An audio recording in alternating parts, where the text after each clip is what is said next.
ముందుగా కృతజ్ఞతలు తెలియజేస్తూ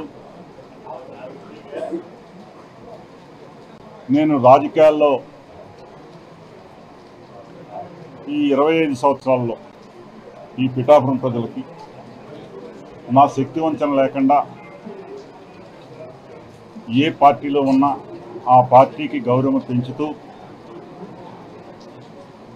ప్రజల కష్టాల్ని నా సమస్యగా తీసుకుని వెళ్ళడం జరిగింది. గత 2-3 నెలలుగా మీ అందరికీ తెలుసు. అయితే మీరందరూ భావించవలసిన విషయం ఉంటుంది. నాకు రాజకీయాల్లో పనిచేసే తత్వమే తప్పించి ఏ పార్టీలకు ఉంటే ఆ పార్టీకి గౌరవం పెంచే విధంగా ఆ పార్టీని పెంచే విధంగా నాకు పనిచేయడమే తెలిసి తప్పించి వెన్నుపోటు రాజకీయాలు కానీ ఇటువంటి నాకు తెలవదు. గత 4 నెలలుగా జరిగినటువంటి పరిస్థితుల్లో మీ అందరికీ తెలుసు. దాంట్లో భాగంగా ఈ రోజున నేను వైఎస్ఆర్ కాంగ్రెస్ పార్టీకి రాజీనామా చేస్తున్నాను. అలాగే పిఠాపురం ప్రజలకి ఎల్లప్పుడూ కూడా నేను రాజీనామా చేసిన మరి ఏ రకంగా పార్టీ నాయకులు, మా కేడర్లు, సర్పంచులు, ఎంపీటీసీలు, కౌన్సిలర్లు అందరూ కూడా సమాలోచన చేసి వారందరి అభీష్టం మేరకు త్వరలో ప్రణాళిక మీ అందరికీ కూడా మీ అందరి సమక్షంలో నేను చేస్తాను. ఏదైనా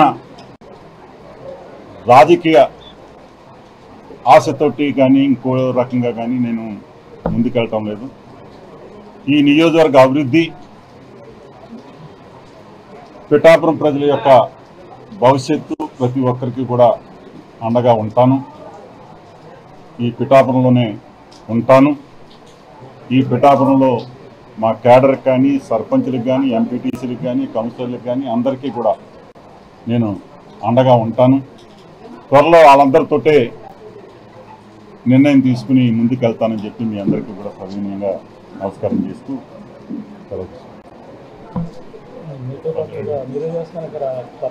ఈరోజు నేను ఒక్కడనే రాజీనామా చేస్తున్నాను. త్వరలో వారందరూ అభిష్టం మేరకు ప్రణాళిక సిద్ధం చేసి వారి అభిష్టం మేరకే నిర్ణయం తీసుకుని అందరూ కలిసి సమిష్టిగా మేము ఆ పార్టీలో జాయిన్ అవుతామని చెప్పిస్తే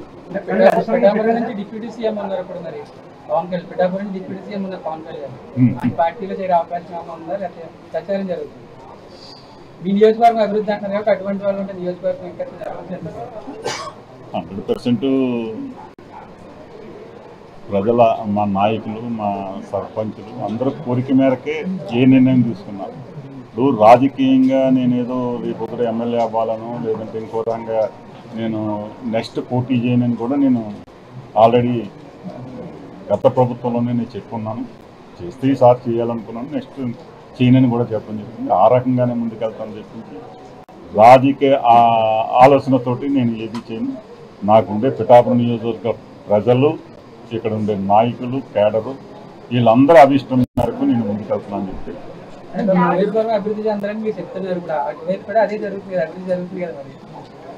కూటమిలోకి వెళ్తున్నాను. పార్టీ త్వరలో చెప్తారా? పార్టీ త్వరలో రాజీనామా చేయడానికి కారణం ఏంటి? అంటే పార్టీ అధినాయకుడితో ఇబ్బందా, లేకపోతే ఎవరితో ఇబ్బంది? మీకు ఎందుకు రాజీనామా చేస్తారు? అధినాయకుడితో నాకు ఏ రకమైన ఇబ్బంది లేదు. నాకు 2 సార్లు టికెట్ ఇచ్చారు. ఒకసారి శాసనసభ్యుని అయ్యాను, ఓసారి ఓడిపోవడం జరిగింది. అధినాయకుడి ద్వారా నాకు ఏ రకమైన ఇబ్బంది జరగలేదు. ఎవరితో ఇబ్బంది ఉంది మీ అందరికీ తెలుసు. నేను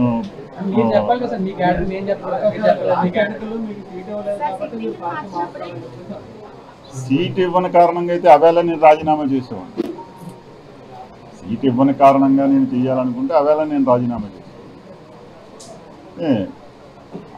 ఆ రోజున కూడా నేను త్రికరణ పార్టీకే పనిచేశాను. పార్టీ అధ్యక్షుడు అనేది ఆయన ముఖ్యమంత్రి అవడం కోసం ఆయన ఎవరు నెగ్గుతారు అనుకుని వాళ్ళ యొక్క సర్వేల ఆధారంగానో ఇంకో రకంగానో వాళ్ళు తీసుకుని టికెట్లు ఇచ్చుకుంటారు. దాంట్లో మనం పిండం దొరబాబు నెగ్గుతాడంటే పిండం దొరబాబుకి ఇస్తారు, వంగ గీత గారు నెగ్గుతుందంటే వంగ గీత గారికి ఇస్తారు. అది దృష్టిలో పెట్టుకుని పార్టీ మారుతారా లేదంటే నియోజకవర్గ ప్రజల దృష్టిలో పెట్టుకున్నారా? నియోజకవర్గ ప్రజలు, మా కేడరు, మా నాయకులను దృష్టిలో పెట్టుకుని నేను పార్టీ రాజకీయంగా నేను ఏదైనా ఇంకా ఎత్తుకెళ్ళగాలి లేదంటే ఇంకా ముందుకెళ్ళాలనే ఆలోచన ఉన్నవాడిని అయితే నేను పార్టీని దృష్టిలో పెట్టుకున్నాను. కానీ నా కేడరు, నా నాయకులు 25 సంవత్సరాలు కూడా నేను ఎటు ప్రయాణం చేస్తే అటు ప్రయాణం చేసిన వ్యక్తులు ఈ రోజున మీరు అందరూ చూశారు. ఇంతమంది సర్పంచులు, ఎంపీటీసీలు, కౌన్సిలర్లు అందరూ కూడా నేను పార్టీ రిజైన్ చేస్తున్నానన్నా కూడా ఇక్కడికి వచ్చారు అంటే మీరే అర్థం చేసుకోవచ్చు. మీ మీడియా సోదరులందరూ మీ కళ్ళతో చూస్తున్నారు. కానీ వాళ్ళందరూ కూడా రాజీనామా చేస్తానన్నా నేను ఈవేళ కాదు, మీ అందరికీ సరైన మార్గం చూపించి సరైన ఈ నియోజకవర్గ అభివృద్ధికి తోడ్పడే విధంగా ముందుకు వెళ్దాము, ప్రజలకు అన్ని రకాలుగా కూడా మనం పనిచేయవలసిన బాధ్యత ఉంది. నాకు 25 సంవత్సరాలుగా ఇక్కడ ప్రజానికం ఆదరించారు. నియోజకవర్గంలో జనసేన, టీడీపీ కేడర్ కార్యకర్తలు మిమ్మల్ని స్వాగతిస్తారనుకుంటున్నారా? అంటే మీరు ఏం చెప్పదలుచుకున్నారు? ఇప్పుడు ఇక్కడ సమస్య, నేను అక్కడికి వెళ్ళి ఏదో రాజకీయ పెత్తనాలు చేయాలనో రాజకీయంగా నేను ఏదో చేయాలని కాదు. ఇక్కడుండే ఎవరైతే ఇన్నాళ్ళు నాతో ప్రయాణం చేసిన కేడర్ని కానీ ప్రజలను కానీ వారికి ఇబ్బంది లేకుండా దీన్ని సమన్వయం చేయడానికి ఎవరన్నా ఉంటారు, 2-3 నాకు శత్రువులు ఉండకుండా ఉంటారు. వాళ్ళు ఎవరికన్నా ఉంటే నేను సమన్వయం చేస్తాను, వాళ్ళని వీళ్ళని కూడా కలుపుతాను, కలిపి ముందుకి నియోజకవర్గ అభివృద్ధికి ముందుకు తీసుకెళ్తాను చెప్పి.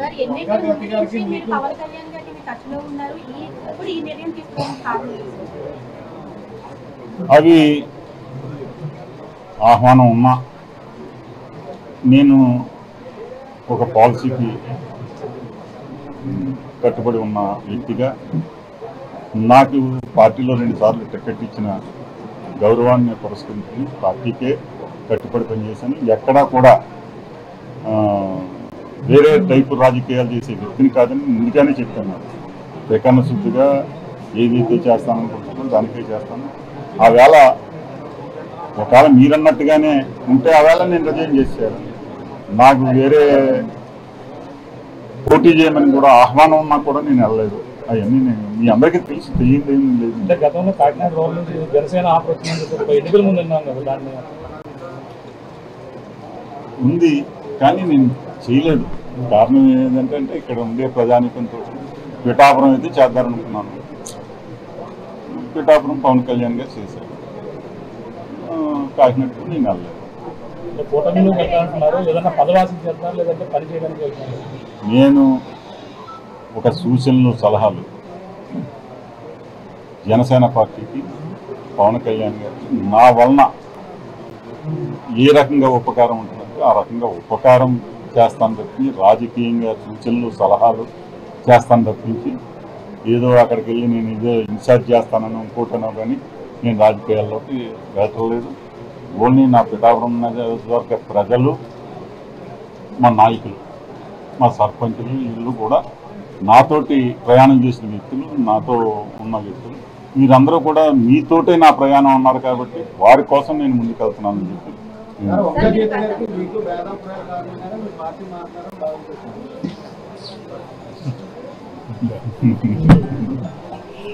అంటే గతంలో ఎన్నికల సమయంలో కార్యకర్తలు ఇల్లు కూడా ఇవ్వలేదని ఒక అపోహ కూడా ఉంది.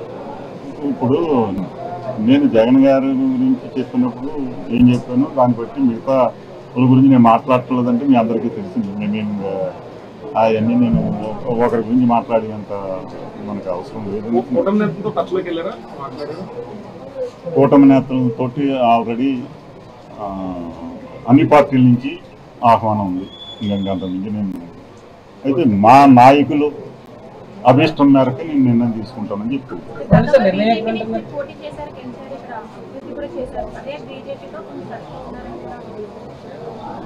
అందరూ నాతో క్లోజ్గానే ఉన్నారు, అందరూ ఆహ్వానం ఉంది.